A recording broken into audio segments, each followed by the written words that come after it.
का कोई फ़ायदा नहीं है? किसी कॉस्मेटिक सनब्लॉक का आपको कोई फ़ायदा नहीं होना। मैं नाम नहीं लूँगी, लेकिन मल्टीपल ऐसे ब्रांड्स हैं जो बेसिकली कॉस्मेटिक ब्रांड्स थे और उन्होंने अब अपने सनस्क्रीन्स जो हैं वो लॉन्च कर दी हैं। प्लीज़ जब भी यूज़ करें मेडिकेटेड सनब्लॉक यूज़ करें, उसी ने आपको रिजल्ट देना है, उसी से आपकी सनरेज जो है वो यूवीए यूवी ब्लॉक होनी है। ज़रूरी नहीं है कि हर ट्यूब पे अगर लिखा है तो इसका मतलब ये है कि वो वर्क भी कर रहा है। तो ठीक है। ऑलवेज यूज़ अ मेडिकेटेड तो सनब्लॉक। हाथों पाँवों में सनस्क्रीन जी, यूज़ की जाए। सनस्क्रीन मस्ट यूज़ करें। उसके अलावा अगर आपके बहुत ज़्यादा डल हो चुके हैं तो कोई अच्छी मेडिकेटेड वाइटनिंग क्रीम आप अपने हाथों पाँव पे यूज़ कर सकते हैं। ठीक है। और जो सेंसिटिव एरियाज़ होते हैं, लड़कियां स्पेशली उसमें कुछ अजीबो क्रीम्स यूज़ करती हैं, फटकरी यूज़ करती हैं, इस तरह की चीज़ें, क्या ये उसके लिए सेफ़ हैं? बिल्कुल भी सेफ़ नहीं है। आपने अगर उन एरियाज़ को वाइट भी करना है तो आप प्रोसीजर की तरफ जा सकती हैं। इंटीमेट एरियाज़ के लिए हमारे पास बहुत अच्छे पील्स हैं जिनसे आपकी कॉम्प्लेक्शन बहुत अच्छा इम्प्रूव हो जाता है। स्पेशली जो शादी जिन लड़कियों की करीब होती है उनको बहुत होता है ये कंसर्न। तो उनके लिए प्लीज़ ऐसी चीज़ें इस्तेमाल ना करें। आपकी स्किन सेंसिटिव हो जाती है, इन्फेक्शन हो सकते हैं।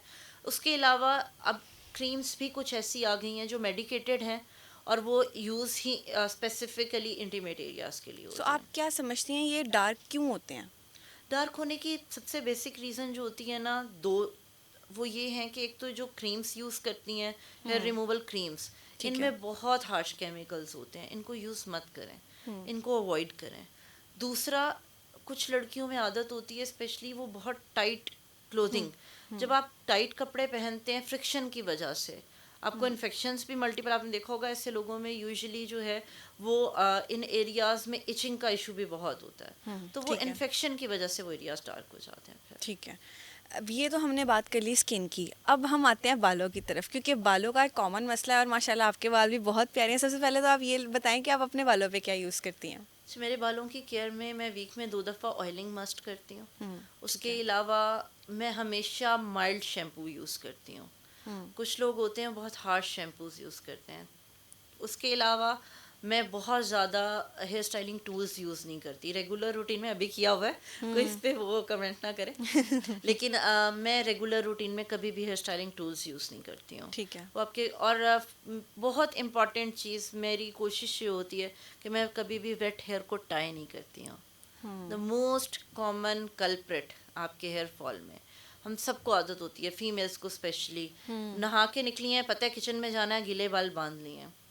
सबसे मेजर रीज़न बालों के हेयर फॉल का, क्योंकि उससे जितनी देर आपके बाल गीले रहेंगे, डैम्प रहेंगे, आपके बालों में फंगस होने का डर होता है, और जब फंगस हो जाती है, डैंड्रफ हो जाती है, तो हेयर फॉल बहुत ज़्यादा बढ़ जाता है। एक होता है ना स्पेसिफिक एज, जैसे आपके बच्चे हो गए हैं तो आपके बाल गिर रहे हैं, या प्रेगनेंसी के दौरान मतलब आपके बाल गिरे हैं, लेकिन जो एज है 18 से जब शुरू होते हैं, जैसे मेरी एज है, इसमें भी बहुत ज़्यादा हेयर फॉल होता है, इसकी क्या वजह है? अच्छा देखें, एक तो ये कि ज़रूरी नहीं है कि प्रेगनेंसी में हेयर फॉल हो। कुछ लोगों के बाल बहुत अच्छे हो जाते हैं प्रेगनेंसी में। अब उसका अगेन वही रीज़न है कि इतने हार्मोन्स आपके चेंज हो रहे होते हैं प्रेगनेंसी में। जो फीमेल्स डाइट अच्छी नहीं लेती हैं प्रेगनेंसी में, उनमें ये यूजुअली हेयर फॉल का इशू होता है। ठीक है। प्लस देखें, आपके जितने भी न्यूट्रिएंट्स हैं ना, अब वो दो लोगों में डिवाइड हो रहे हैं, आप में और आपके बेबी में। तो बालों के लिए जो ज़रूरी इंग्रेडिएंट्स हैं, आयरन है, विटामिन B12 है, विटामिन डी है, जिंक है, वो आपको ज़्यादा करने पड़ते हैं अपनी डाइट में, तो फिर आपका हेयर फॉल नहीं होता। ठीक है। बाकी रहेगी आपकी एज में और जो यंग बच्ची हैं, उनमें हेयर फॉल की रीज़न ज़्यादा कॉमन यही है कि एक तो हेयर स्टाइलिंग टूल बहुत कॉमन, लड़कियों ने कॉलेज जाना है, यूनिवर्सिटी जाना है, उन्होंने जब तक बाल स्ट्रेट नहीं करने, उन्होंने तो घर से नहीं निकलना। तो मत करें, उससे बालों को इतना डैमेज होता है, आपका हेयर फॉल होता है। फिर वेट हेयर को टाई करना, सुबह सुबह शावर लिया, बाल बांध लिए, वो अवॉइड करें।